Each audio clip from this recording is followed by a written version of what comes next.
Hello, my friends, and welcome back. Thank you very much for being with me again today. The hottest spot in Ukraine at this point in terms of war is Kupiansk-Lyman sector. That is where the Russians are trying to advance as much as possible. In Kupiansk, they were successful, and it seems like in the Lyman area as well. I will show you where they are on the map. And this article I'm going to discuss here comes from Ukrinform, from the Ukrainians. Now remember, they will report about it, but they will minimize the Russians' advance or success, obviously, for obvious reasons. The Russians do the same thing, okay? But just to be mindful about it, and they will maximize the Ukrainian troops' successes. So let's look at this article first, and then I'm going to go to the map. Ukrinform today, September 11, 2023. Fierce battles ranging in Kupiansk-Lyman sector. Over 500 enemy strikes per day. Now let's see where Lyman and Kupiansk are located. So here is the map of Ukraine, and here is Kupiansk is right here in Kharkov. Why do I say Kharkov? That's how the Russians name it. Kharkiv is how the Ukrainians name it. And then we got Lyman is right here. Right here is Lyman. So we got Lyman here, and we got Kupiansk right here. So this is the area where, if you remember, the Ukrainians had a mandatory evacuation in Kupiansk, about, according to one article, 33 settlements, with another Ukrainian article, 50, about 50 settlements. And some people do not want to be liberated.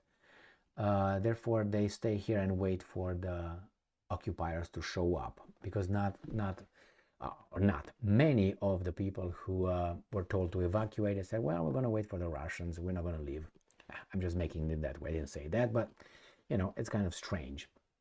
So on the context of the whole conflict, here is where it occurs right here, right in the far east of Ukraine, here, right here, these two areas. The Ukrainian counteroffensive, whatever is left of it, is happening here in Zaporozhye. So this is where they try to break the front and cut it in two.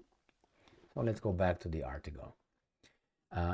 If the Russians shell the Ukrainian positions 500 times over the past day, I would multiply it by 3. I got to learn that usually it's by 3. When these guys say that, maybe it's 3 times worse, but they don't say it. Or in case they want to make it look big, you just divide it by 3. So in Kupiansk-Lyman directions, Russian troops have opened fire on Ukrainian positions more than 500 times over the past day. However, this does not help the occupiers to turn the situation in their favor. They had to say that. I don't know if that's true or not, but they will not say, yeah, we're losing, that's it. The relevant statement was made by Ilya Yavlash. Very Ukrainian. The head of the press service of the Eastern Group of the Armed Forces of Ukraine, during a nationwide telethon on Ukrinform correspondent reports.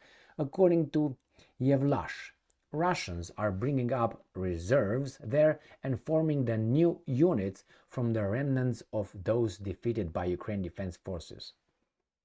The enemy continues to attack, seeking for the weak spots in Ukraine's layered defense, but has no success. I made another video earlier today about how many Russians, according to the Ukrainians, will be conscripted, mobilized, and they say between 400,000 and 700,000 Ukrainians will be mobilized. Now I said that is either a knockout punch coming from the Russians, or they are so depleted that they badly need those troops. Obviously, the Ukrainians pick the second part of it, not the first one, for the obvious reasons, and I'm not blaming them for that. Over the past day, the enemy has struck our positions with different artillery more than 500 times and used aircraft 20 times, both tactical and army. But all missiles missed the targets. Do you believe that? I don't. All right, I 0% believe that all the missiles missed the targets. Why don't you look at the specifications of certain kind of weapons? I just covered Iskander yesterday, or earlier today, yesterday, when they said that I think 42 batteries of Iskanders, 46, are moved on they're operating on the front. And then the specification at the bottom, I used the Wikipedia. They said these guys have an accuracy of about 7 to, what was that? I don't know, it was 5 to 7 meters or something like this. Or something. It was very small, very small. No, it was 20 meters or something. So it was very small range of error. But anyway, if they're lying, I tell you this. In his words, 65 Russian invaders have been eliminated in the above directions over the past day. Additionally, Ukrainian forces destroyed Russian BMP-3 infantry fighting vehicle, 120mm mortar, 3 unmanned aerial vehicles, and motor vehicles used to carry Russian ammunition and personnel. So 500 times. And then you have Kupiansk and Lyman sectors, which again are, as I said, in this most eastern part of Ukraine right now. So, my friends, here is the hottest part, I think. Why? Because I think the counteroffensive is dead in the water, as I said many times. And let me just show you something else here. You see this Robotino here, Robotnia, whatever they call it. If this thing, Jesus Christ, there you go. I have to lick my fingers so this piece of crap works, because it's too complicated. It's too fantastic, you know.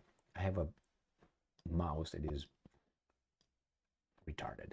Why? Because it's how do you call it, wireless. Anyway, so here is Robotino. Here, this is about 400 and some people, the residents. So when they say they liberated Robotino, is a neighborhood. Okay, just so you know, as a comparison, look at these populations, okay, and find out where we liberated Trabalino. Well, how big is Trabalino? 5 people, 3 cows, 2 chicken, and 5 does. Okay, thank you very much. Don't come with that bullshit again. But anyway, they're advancing, according to Ukrainians, they're advancing slowly. We'll find out. We'll find out. Time will tell. And you can look on the map. Maps, not map. You don't look only at one map, all right? And you're going to find out with time if that line changes south or east or west or north or whatever it changes. And then you kind of understand from what direction the wind blows and which direction the wind goes to. Thank you very much for being with me again today. Stay strong, stay smart, look for the truth, and be just.